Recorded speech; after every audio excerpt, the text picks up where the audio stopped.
El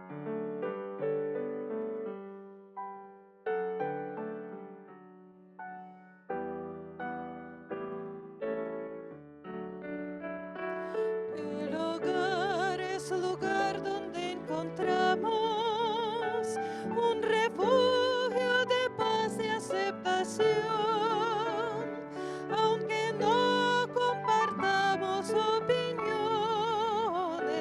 nos reunimos ahí pues hay amor. Edificamos familias, necesitamos del Señor. Él es el único que puede llenar nuestras vidas con amor. Compartimos sonrisas y alegría, nuestros sueños se vuelven realidad. Las palabras de aprecio nunca faltan si Jesús es el centro del hogar. Edificamos familias, necesitamos del Señor. Él es el único que puede llenar nuestras vidas con amor. Tu iglesia, Señor, es la familia que nos une, alienta y da valor, de distintas naciones y colores, pero todos con una misma fe. Edificamos familias, necesitamos del Señor. Él es el único que puede llenar nuestras vidas con amor.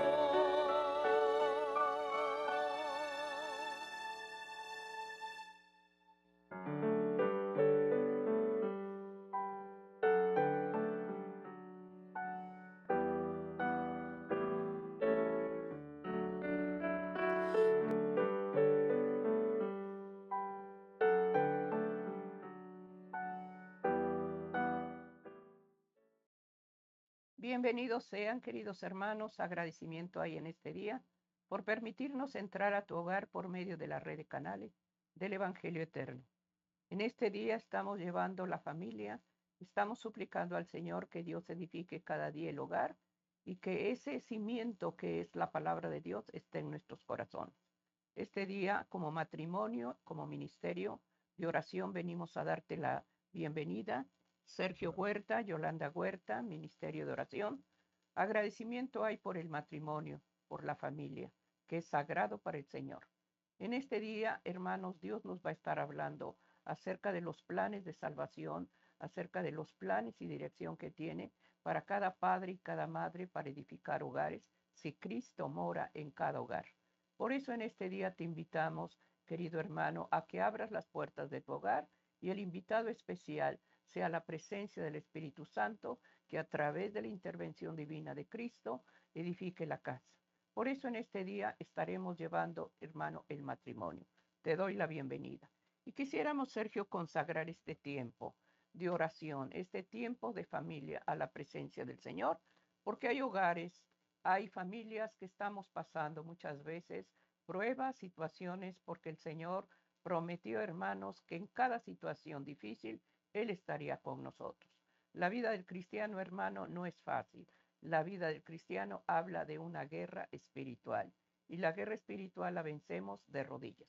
Por eso en este día, hermano, estamos llevando el culto familiar y queremos consagrar este tiempo de oración, este tiempo en que la palabra de Dios va a ser expuesta, que sea el Espíritu Santo el que dirige este ministerio y que cada necesidad que tú tienes, padre, madre, a los hijos, hermanos jóvenes que también están pidiendo oraciones, pedir al Señor su bendición. Vamos a hacer la oración en este momento. Padre Celestial, humildemente de rodillas nos acercamos al trono de la gracia y de la misericordia, suplicando ante todo, Señor mío, que no mire, Señor, el pecado, que no traigas a memoria, Señor, mi falta. Aquí de rodillas pedimos ante todo, Señor, que des gracias, Señor, en un arrepentimiento sincero. ¿Cuántas veces, Señor, hemos pedido perdón y seguimos siendo rebeldes, seguimos siendo ingratos contigo? Perdónanos, Señor.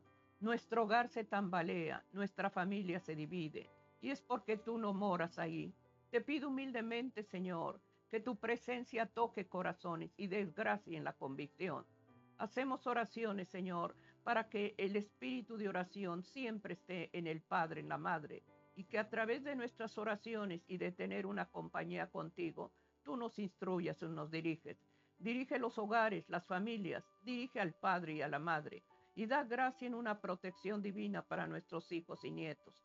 De lo que nos vas a hablar, Señor mío, lo depositamos en tus manos.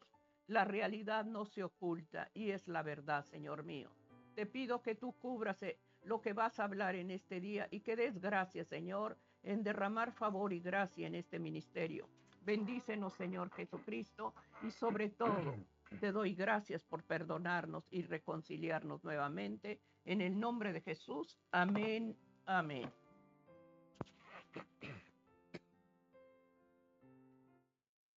Amén, queridos hermanos, agradecimiento hay en este día. Quisiéramos poner la base del ministerio de oración, la palabra de Dios, que está en el libro de Efesios 5:15. La palabra de Dios nos habla, hermanos, y de lo que se va a testificar en este día, la realidad no se oculta. Mirad, pues, con diligencia cómo andéis, y no como necios, sino como sabios. Claramente, hermano, Dios nos habla de que la sabiduría divina la tendremos si vamos, hermano, a las manos de Dios. No andemos con necedades, no andemos, hermanos, con fracasos, porque Dios nos ministra en este día. De lo que se va a llevar es la realidad, no se oculta. Amén. Y eso es lo que se va a testificar en este día como ministerio de oración. Lleva lápiz y papel, anota las citas bíblicas, Dios nos habla en cada momento y que lo que Dios diga, Dios hable en tu corazón, hermano, recíbelo, porque es palabra de poder, palabra de vida. Sergio, la realidad no se oculta. Y eso es lo que Dios desea, que cada día su verdad y su actitud esté en nosotros. Así es.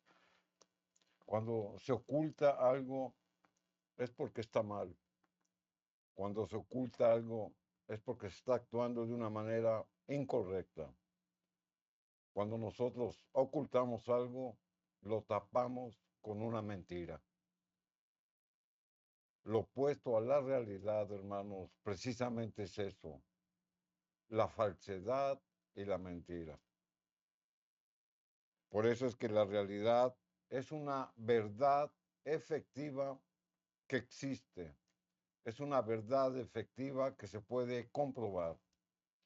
Y la realidad en la vida del cristiano debe de ser limpia, debe de ser clara y debe de ser un fundamento en la vida del cristiano. Nosotros no podemos vivir en irrealidades, porque entonces fomentamos nuestra creencia o nuestro conocimiento en una falsedad. El apóstol Pablo hacía una exhortación a la iglesia de Éfeso y les decía esas palabras: mirad pues con diligencia. La palabra diligencia nos da la idea de tener cuidado, de ser cuidadosos en lo que hablamos, en lo que decimos, en dónde estamos y por dónde caminamos. Por eso la Escritura dice: mirad con diligencia cómo andéis. Si yo tengo el conocimiento de Dios, tengo el temor de Dios, tengo que andar con mucho cuidado, obedeciendo lo que Él me dice, porque el adversario pone muchas trampas para hacerme caer o para tomar un camino que no es el de Dios. Y esto es vivir una realidad. La realidad, como hemos dicho, hermanos, son verdades que existen, que no se cuestionan. Y en la vida del cristiano, ese es el fundamento para vivir la realidad con Dios, porque tenemos la verdad. Por eso Pablo les exhortaba a que ellos tuvieran mucho cuidado en su andar continuo, en su andar diario. Y aquí hace la contraposición de lo que es una verdad, de lo que es vivir una realidad, con una realidad. Una irrealidad, hermanos, está basado en la mentira, como comentábamos. Y llega tanto el afán de vivir en esa irrealidad que la gente se convierte en necios. Y la misma escritura lo afirma. Dice, no como necios, sino como sabios. El sabio, hermanos, es el que tiene el conocimiento de Dios, pero el que lo pone por obra. No basta con tener el conocimiento. Hay que tener el conocimiento, pero hay que ponerlo por obra. Y eso es vivir la realidad. Para algunos creyentes, su vida es insatisfactoria, porque no perciben ni disfrutan las bondades que Dios promete a los que lo obedecen. Y aquí están escritas. Tenemos todos los creyentes una gama amplia de beneficios a través de las promesas que Dios nos ha dejado por escrito, pero siempre y cuando obedezcamos. Y esto es tener la realidad de nuestra vida porque tenemos la verdad. Pero aquellos hermanos que se convierten en necios, que fundamentan su verdad en una mentira o en una irrealidad, viven con un anhelo insatisfecho y una sensación de inconformidad que crea un vacío en su vida y una realidad que no existe. Dicen ser felices cuando no lo son. Dicen ser productivos cuando no se esfuerzan. Dicen andar con Dios cuando no lo obedecen. Y esto es vivir en una realidad inexistente. Para ellos sí será existente, pero es una mentira. Por eso la realidad, hermanos, es una verdad que sí existe. Por eso debemos de encaminar nuestros esfuerzos, nuestros pensamientos y el conocimiento espiritual que nosotros podamos tener en los caminos de Dios. Tal como lo dice Pablo, debemos ser cuidadosos para saber por dónde andamos y para saber cómo nos comportamos.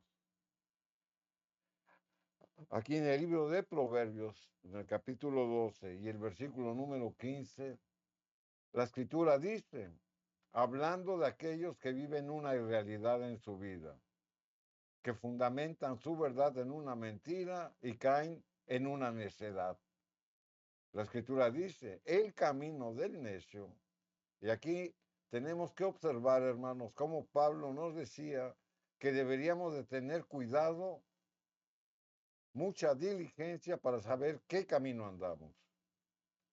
Y aquí el sabio Salomón nos da la misma referencia, pero si estamos en un camino equivocado. Y le llama necio al que vive la irrealidad. El camino del necio es derecho en su opinión, mas el que obedece al consejo es sabio. El necio, hermanos, no se domina. No se domina si van en contra de su opinión. Aunque esté equivocado, inmediatamente expresa su resentimiento, porque para él todo lo que él dice y todo lo que él hace está bien, aunque esté mal.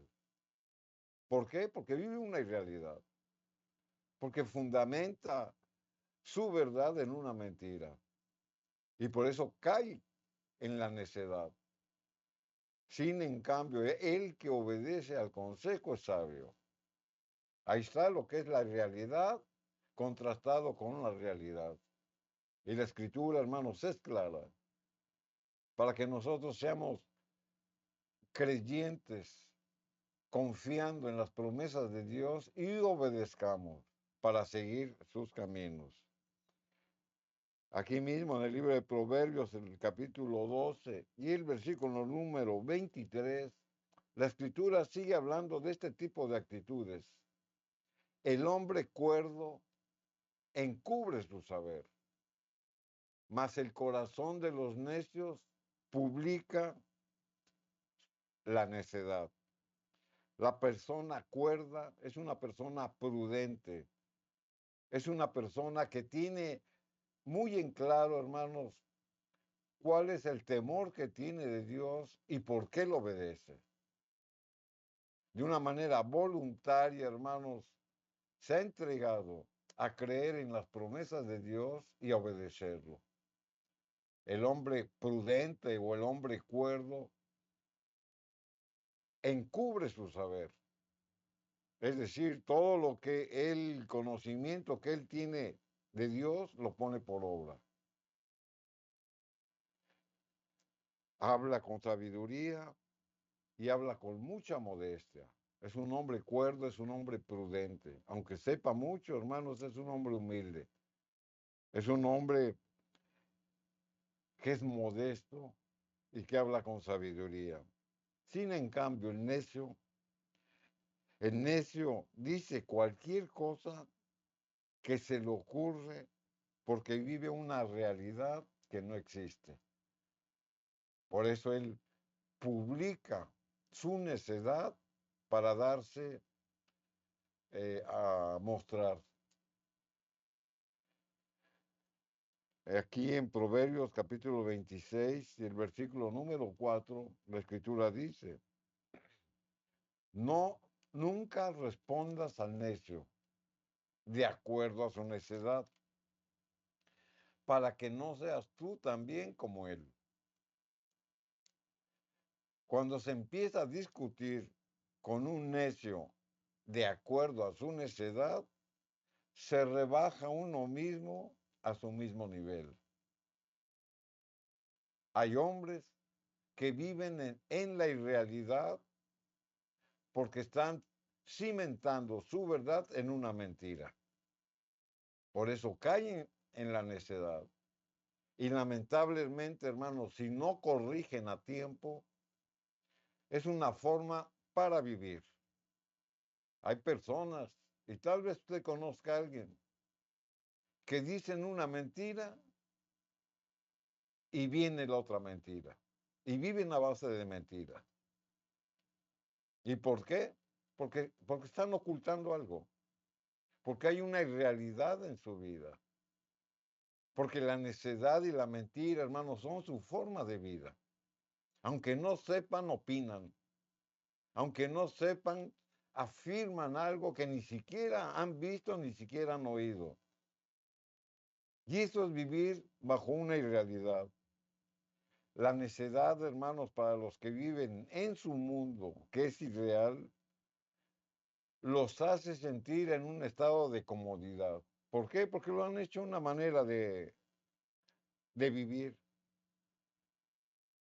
Pero también, hermanos, ellos muestran que su entendimiento está entenebrecido. Por eso es que ellos dicen mentira tras mentira. Y son propensos a caer en otros errores. Esa vida, hermanos, de vivir una irrealidad no tiene ningún futuro en el camino del cristiano.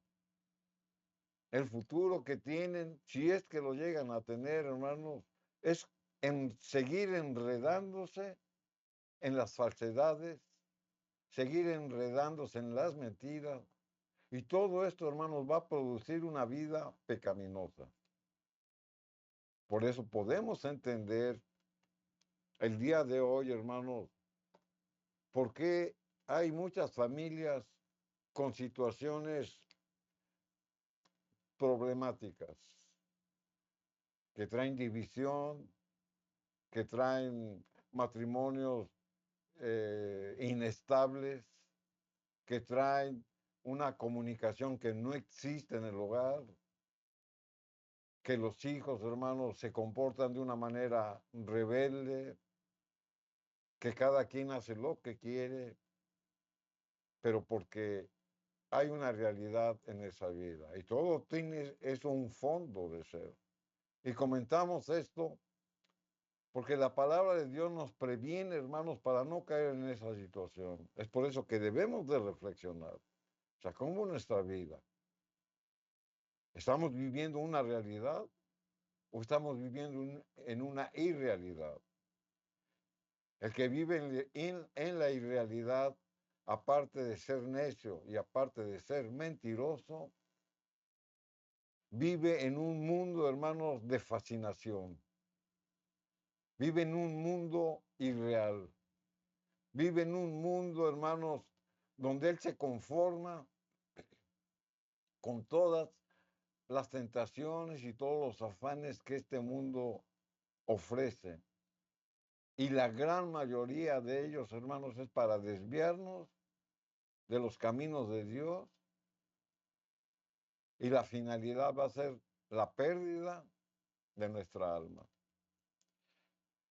Aquí en el libro de Proverbios, en el capítulo 12 y el versículo número 11, la escritura dice, y nos pone, hermanos, estos ejemplos, estas ilustraciones para que entendamos cuál es el fondo del mensaje que Dios nos quiere decir.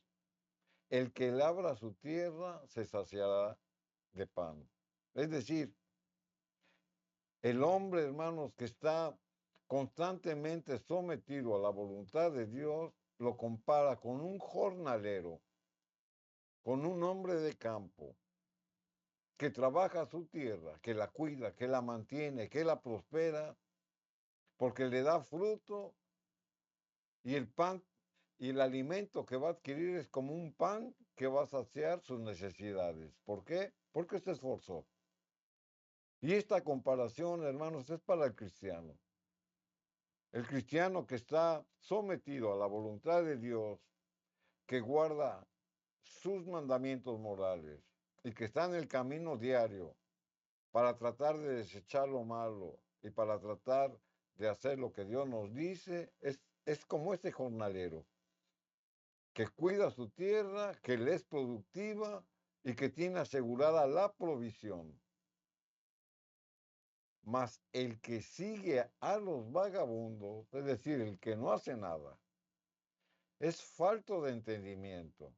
Y aquí es donde, hermanos, nosotros debemos de poner mucha atención, porque así como el que se esfuerza, el que vive en una realidad en su vida, tiene la provisión como recompensa a su esfuerzo, el que vive una realidad inexistente y que no se esfuerza, que anda como un vagabundo errante de un lugar a otro, sin ideales definidos, sin metas definidas. Es como un vagabundo. Otra manifestación de una persona que vive en un mundo irreal manifiesta también un corazón dividido. Y es por eso, hermanos, que comentábamos que tenemos que reflexionar cómo nuestro caminar con Dios día a día, si es que nos llamamos creyentes, si es que nos llamamos cristianos, porque la misma palabra de Dios nos muestra si estamos viviendo una verdad, es decir, una realidad que existe, o estamos fundamentados en una irrealidad, es decir, en una mentira que nos llevan a la necedad. ¿Dónde estamos parados? Aquí en el libro de Oseas, en el capítulo 10 y el versículo número 2, la escritura dice, está dividido su corazón. Ahora serán hallados culpables. Jehová demolerá sus altares, destruirá sus ídolos. El hombre que vive una realidad, hermanos, se forman ídolos en su vida. Pero no estamos hablando de las estatuas o de las esfinges. Estamos hablando de los ídolos espirituales. ¿Como cuáles? Un ídolo espiritual, por ejemplo, es el amor al dinero. Mucha gente se afana por tener mucho dinero y descuida las cosas de Dios. Otro ídolo puede ser la moda. Muchos se afanan por vestirse o por tener ropa para ser distinguido entre los demás, pero olvidan lo importante, olvidan la humildad. Y hay otro tipo de ídolos, la música, los afanes del mundo, muchos otros ídolos. Y a eso se está refiriendo. Y llega tanto el afán que tenemos por esos ídolos modernos que hasta hacen altares para, para poner ahí su confianza. Por eso la escritura lo dice muy claro, tienen el corazón dividido. Se dicen ser creyentes, se dicen ser cristianos y participan en las cosas del mundo. Y ahí está lo irreal con lo real. Por eso la escritura dice que el Señor tomará juicio, hermanos, y va a llegar un día en que todos esos ídolos se derrumben. Y la pregunta es, ¿y nuestra alma a dónde irá? Por eso es tiempo, hermanos, de comprometernos con Dios y de vivir la realidad que es la verdad de Dios para seguir su caminar. El que vive en un mundo irreal, generalmente, hermano, no tiene escrúpulos. Es un hombre de doble ánimo, como la escritura lo dice, que acomoda sus ideales a su necio egoísmo. Ahí están las manifestaciones del que vive en un mundo irreal. La idolatría, el egoísmo. ¿Y sabe qué es lo más triste? Aunque ellos sepan que están quebrantando la ley de Dios, lo siguen haciendo. Por eso va a llegar el día en que Dios tome juicio. Porque Él nos lo está advirtiendo a través de su palabra. ¿Dónde debe estar cimentada nuestra fe? En una verdad existente, en una verdad que es real, no irreal. Ellos, hermanos, dicen amar a Dios cuando no lo obedecen. Dicen no idolatrar cuando lo hacen. Es hora, hermanos, de que nosotros confrontemos la realidad y nos decidamos, hermanos, o estamos con Dios o no estamos con Dios. Tomemos, hermanos, cada uno la decisión que nos corresponde y dejemos de vivir la irrealidad que está basada en la mentira, que nos hace caer en la necedad y trae como consecuencias muchas otras faltas. El no obedecer a Dios, caer en idolatrías, ser egoístas y muchas otras faltas. Por eso, hermanos, en esta oportunidad estábamos tratando ese tema de que la realidad no se oculta. Porque la verdad, hermanos, siempre va a salir a flote. Y ahí es donde nosotros estamos confiados de que tenemos la verdad que Dios nos ha dejado a través de este santo libro. Amén. Estamos llevando en este día, hermanos, el matrimonio, la familia. La realidad no se oculta. Nuestros hogares, hermanos, es una institución sagrada para Dios, el matrimonio. Y lo que estamos viviendo, hermanos, lo que se vive en el hogar, la realidad que vives, no se oculta. Podremos aparentar cosas, podremos fingir algo, pero esa realidad siempre será descubierta. Por eso este día, hermanos, estamos pidiendo al Señor que a través de que la luz de su presencia ilumine nuestros corazones y nos dé la gracia, hermanos, para ser fieles a sus principios. El Señor está interesado, hermanos, en la familia. El Señor ama el hogar. El Señor deseó, hermano, el matrimonio, que fuera, hermano, una familia feliz.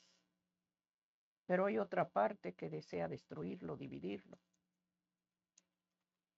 Si en nuestro hogar no se vive una realidad, hermano, es necedad de uno porque no confía uno en sus promesas del Señor. Por eso en este día, hermanos, el deseo del ministerio de oración es que invites, hermano, a través de un altar espiritual al Señor, de llevar familias, de llevar hogares a la presencia de Él. El Señor desea, hermanos, edificar tu hogar. Si tu hogar está dividido, si estás viviendo una realidad falsa, desea, hermanos, que esa casa vive en paz. Lo que se permite, hermanos, si sabes que es pecado y lo sigues haciendo, ya lo estás haciendo sabiendo que ofendes a Dios. Y más si conoces la luz. Por eso en este día, hermanos, el deseo del ministerio de oración es que cada día el padre y la madre cuiden los bienes de Dios. Somos mayordomos y Dios tomará cuenta de lo que hicimos y de lo que dejamos de hacer. Por eso en este día, hermanos, cada uno de nosotros sabe lo que fallamos, de lo que necesitamos. Que esa realidad no se oculte cada día más. Que pidamos en este día que la presencia del Espíritu Santo nos ilumine como padres y nos dé la dirección. Y si hay resistencia en el hogar, en los hijos, vayamos a Él y pidamos ayuda divina. Cada uno de nosotros, hermanos, tenemos necesidades.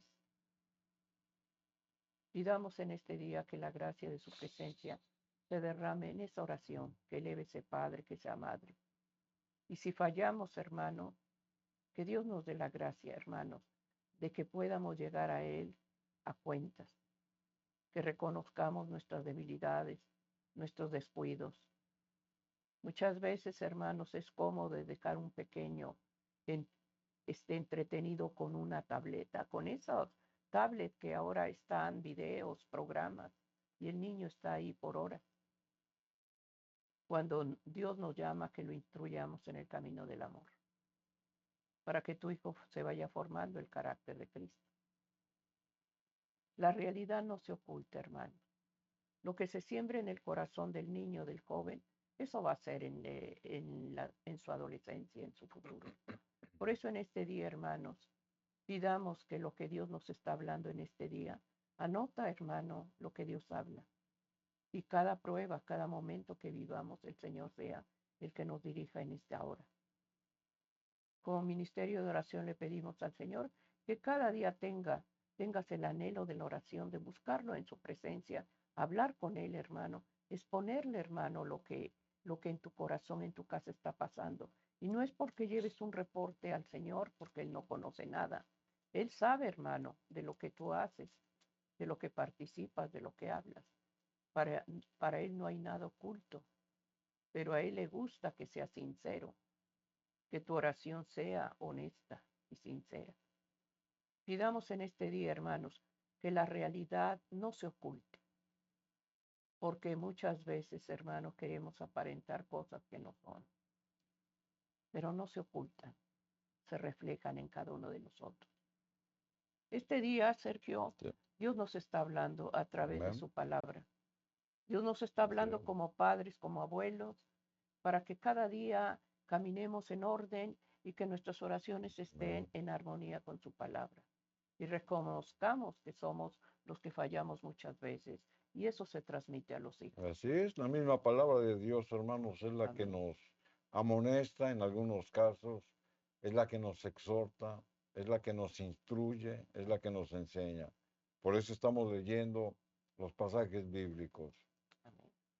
Comentábamos que una de las manifestaciones donde nosotros notamos que estamos viviendo en una irrealidad es cuando tenemos un corazón dividido. Y eso lo hemos leído.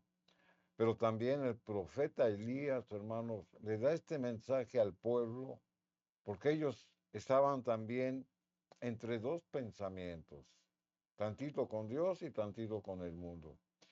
Aquí en el libro de Primera de Reyes, en el capítulo 18 y el versículo 21, la escritura dice, y acercándose Elías a todo el pueblo, dijo, ¿hasta cuándo claudicaréis vosotros entre dos pensamientos? Es decir, ¿hasta cuándo te vas a decidir por un solo pensamiento? Porque ellos vivían en dos, tantito con Dios y tantito con el mundo. Vosotros entre dos pensamientos. Ahí está lo que la escritura dice. Si Jehová es Dios, seguirle. Y si Baal, id en pos de él. O sea, Baal representa la maldad, representa la mentira, representa lo irreal. Y el pueblo no respondió la palabra. ¿Y sabe por qué no respondió? Porque no tenían una realidad fundamentada en la verdad de la palabra de Dios. Por eso la escritura nos dice muy claro que hay dos grupos distintos. Los que son fieles a Dios y guardan sus mandamientos y los otros que hablan y actúan como el mundo, poniendo a un lado la palabra de Dios, sus santos mandamientos, y permanecen en un estado de indiferencia, pensando que están con Dios, pero sus hechos dicen que están en contra de Dios, porque hay deslealtad en su corazón. Y esta pregunta, hermanos, es para nosotros. ¿Hasta cuándo claudicaréis vosotros entre dos pensamientos? ¿Hasta cuándo? O sea, estos tiempos que vivimos, hermanos, no son tiempos en que enfoquemos nuestro conocimiento en nuestros pensamientos en las cosas del mundo. Son tiempos para prepararnos. Por eso, hermanos, hagámonos esta pregunta, ¿de qué lado estamos? ¿Del lado de Dios o del lado de los Baales? ¿Del lado de la realidad, que es un hecho, o del lado de la mentira, que es una irrealidad fundamentada en una necedad? ¿De qué lado estamos? Este mismo cuestionamiento, hermanos, también hizo Josué a su pueblo cuando cayó en apostasía. Aquí en el libro de Josué, capítulo 24 y el versículo 14, la escritura dice, ahora pues, temed a Jehová. Y esta es una palabra de exhortación.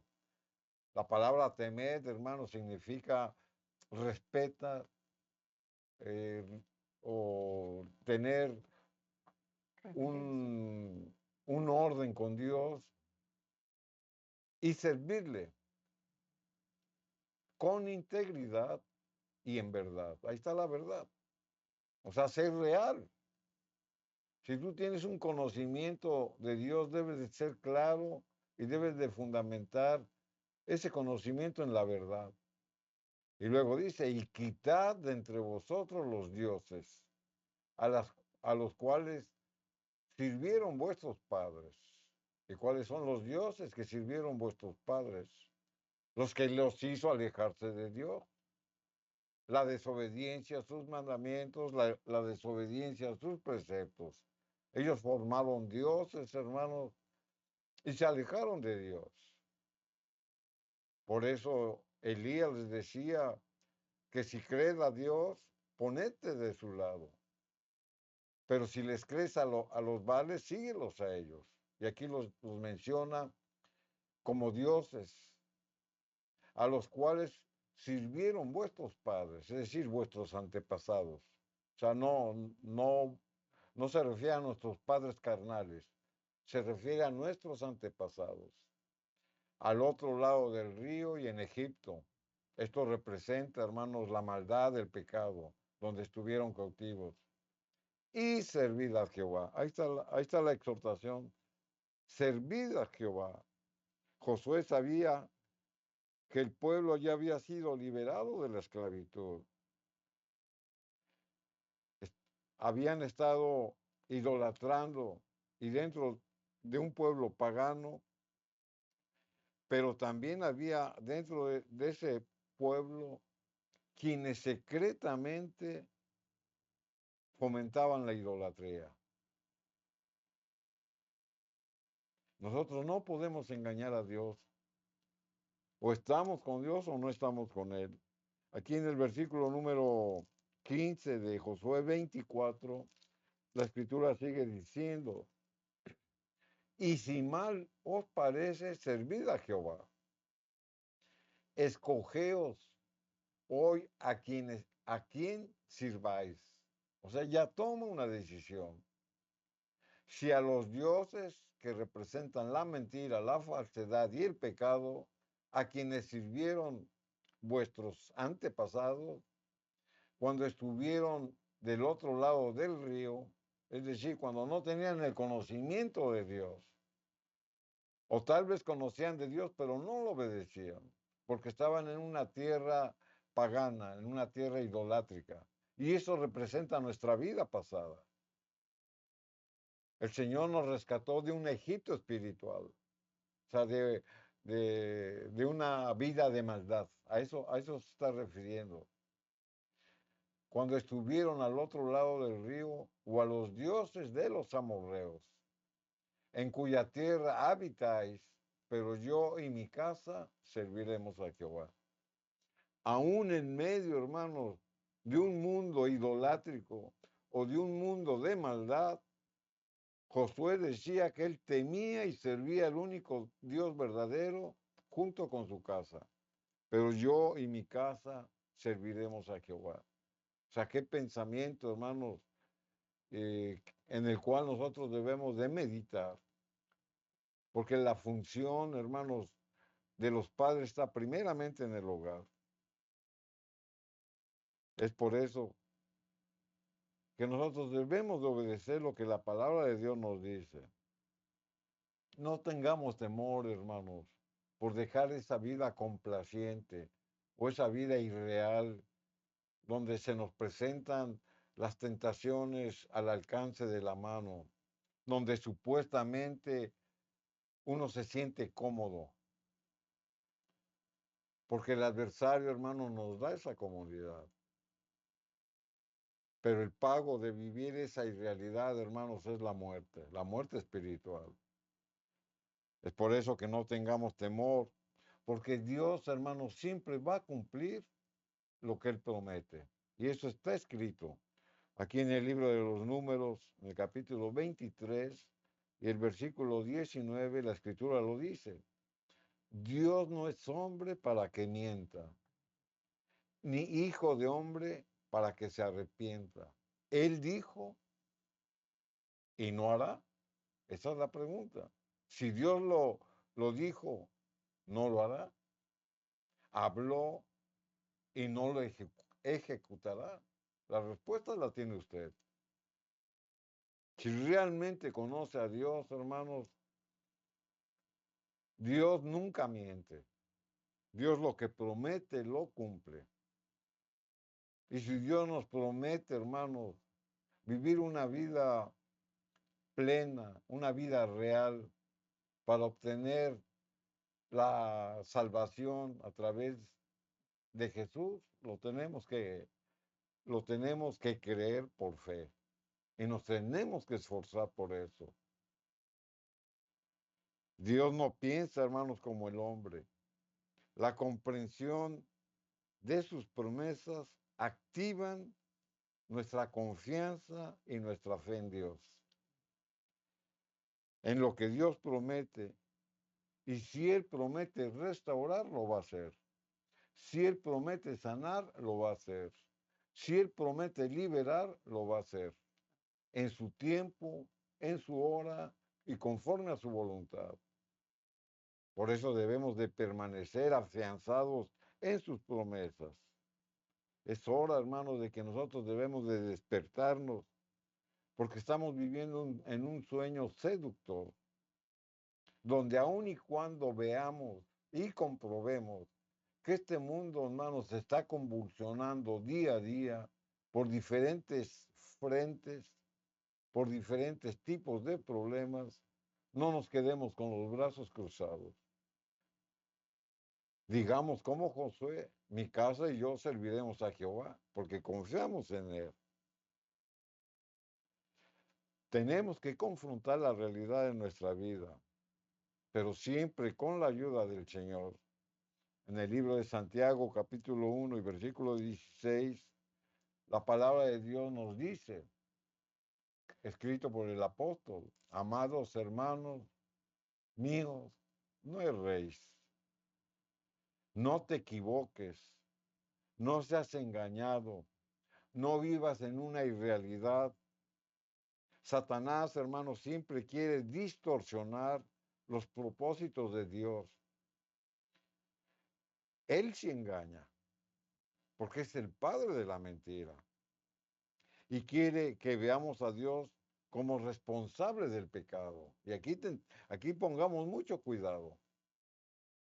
Satanás siempre, hermanos, nos va a engañar y va a ser la forma de culpar a Dios de todo lo que pasa en el mundo, cuando la culpa no es de Dios. Todas las situaciones que estamos viviendo en el mundo, incluyendo la salud, no es culpa de Dios. Es culpa del descuido del hombre que se ha alejado de la obediencia a Dios. Por eso aquí el apóstol, hermano, nos está exhortando. Dice, no te equivoques. Y usted va a decir, ¿y cómo puedo no equivocarme? Conociendo de la palabra de Dios, viviendo la realidad de la verdad que está escrita en su palabra. Nosotros vamos a saber cuando hacemos algo mal, cuando no obedecemos la palabra. O nosotros sabemos que estamos haciendo algo bien cuando obedecemos la palabra y cuando obedecemos su santa ley. O sea, no hay de otra. O sea, no tratemos, hermanos, de ser seducidos por la fascinación del adversario y vivir una irrealidad en nuestra vida. Como en el caso de Simón el mago, que vivía y practicaba una fe irreal, y durante mucho tiempo fue instrumento de Satanás para engañar. Y vamos a leer ese pasaje bíblico porque aquí nos comprueba la palabra de Dios que muchas veces hay perdón, hermanos, para el que está viviendo una irrealidad. Entonces Felipe, descendiendo a la ciudad de Samaria, les predicaba a Cristo y la gente unánime escuchaba atentamente las cosas que decía Felipe, oyendo y viendo las señales que él hacía. Felipe el diácono predicaba en Samaria donde había mucha resistencia de escuchar el mensaje. Sin embargo, en esta oportunidad estaban atentos escuchando su palabra.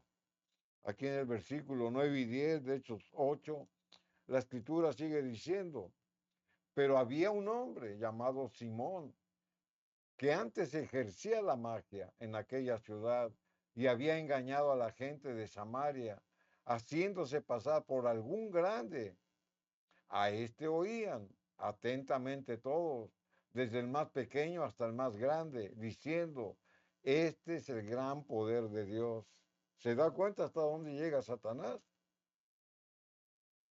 La misma gente, hermanos, es engañada por un poder maligno que usa a personas. Por eso Simón era conocido como el mago, por su habilidad de engañar. Y engañaba a muchos. Y de presentarse como un grande. Es decir, hacía un lado a Dios. Y él se ponía como un grande por supuestos milagros que él hacía. Y sí, se hacía milagros. ¿Usted sabía que el adversario hace milagros?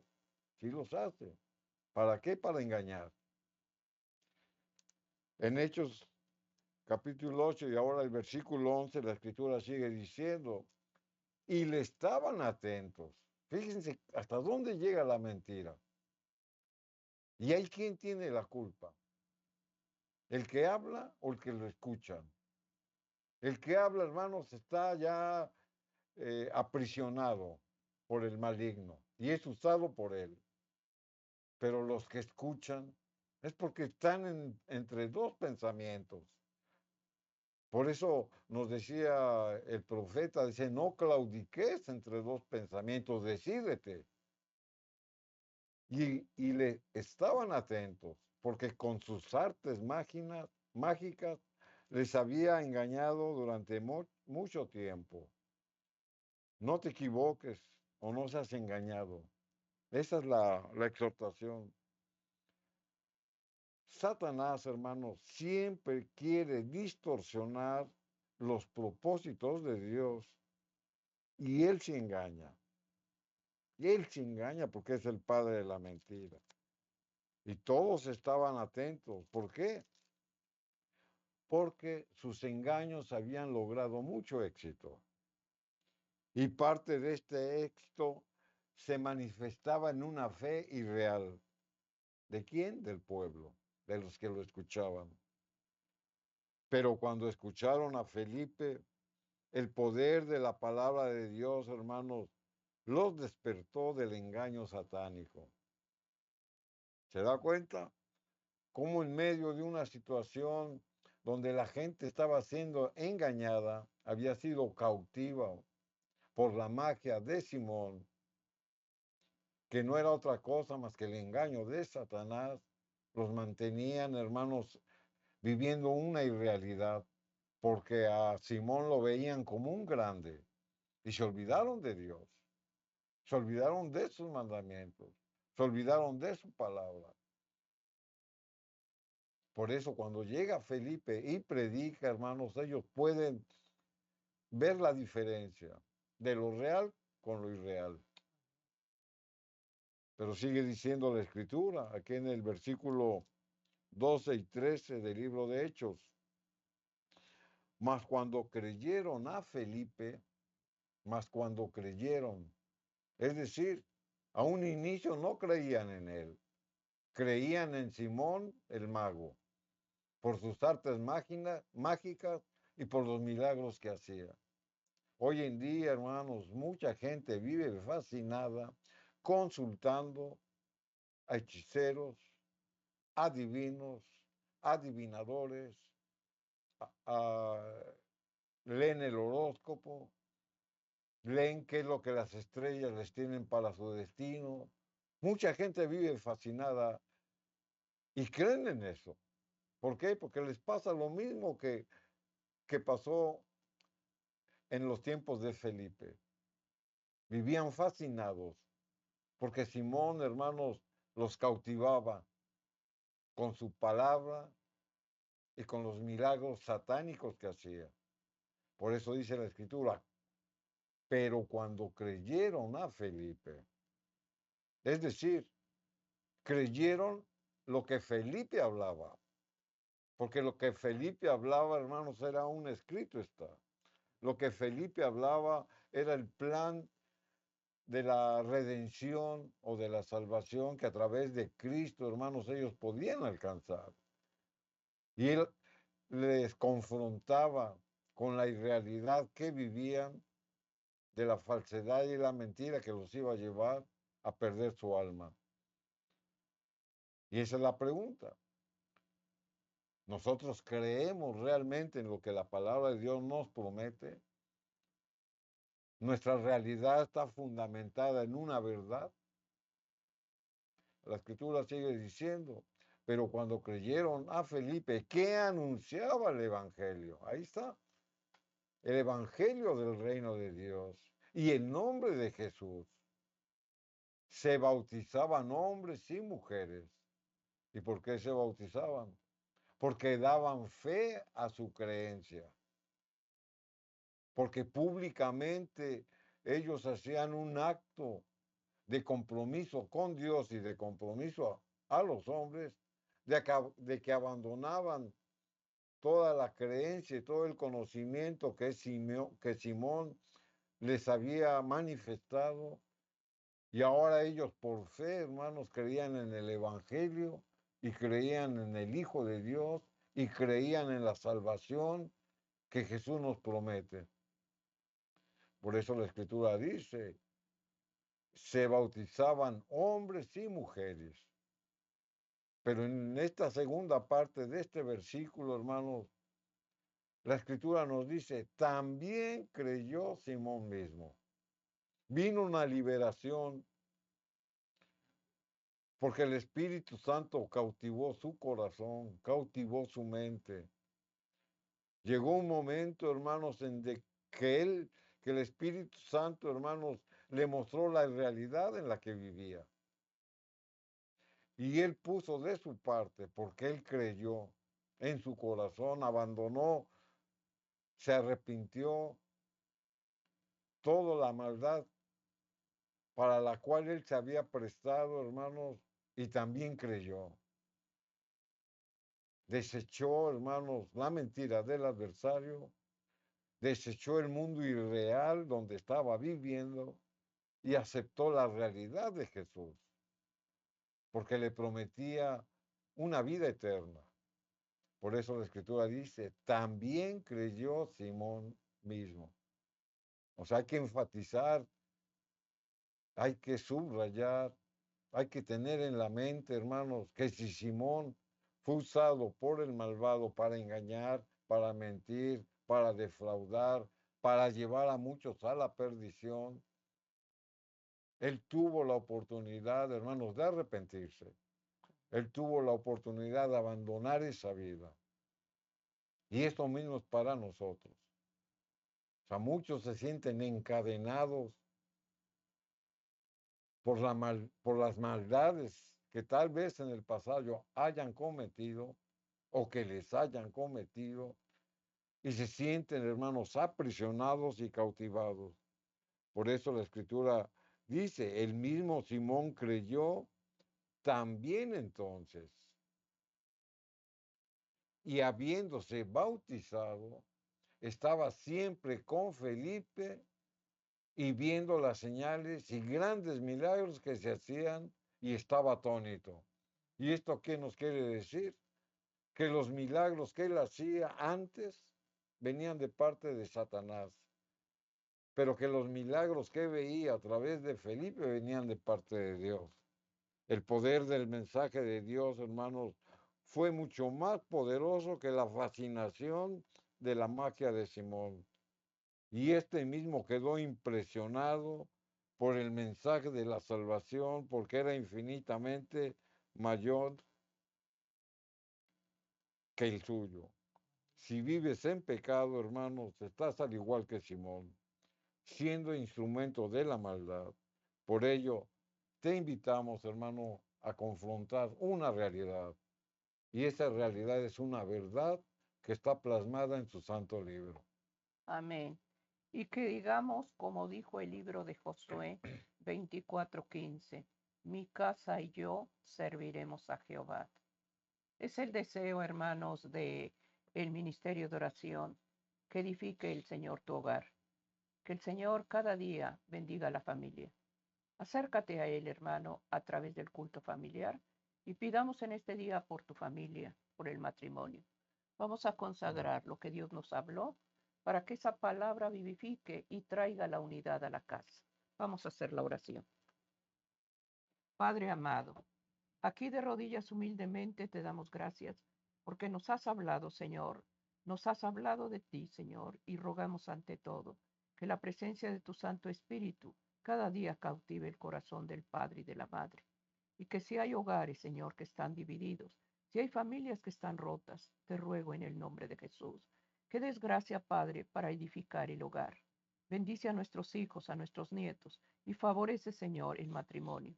Ayúdanos, Señor, a poner nuestros ojos en ti y que esa casa, Señor, esté la roca, que es Cristo Jesús. En el nombre de Jesús. Amén. Amén. Amén, queridos hermanos. Agradecimiento hay. Que la paz del Señor esté en tu hogar y que cada día, hermanos, estemos llevando tu oración y mi oración a la presencia del Padre Celestial. En el nombre de Jesús. Amén.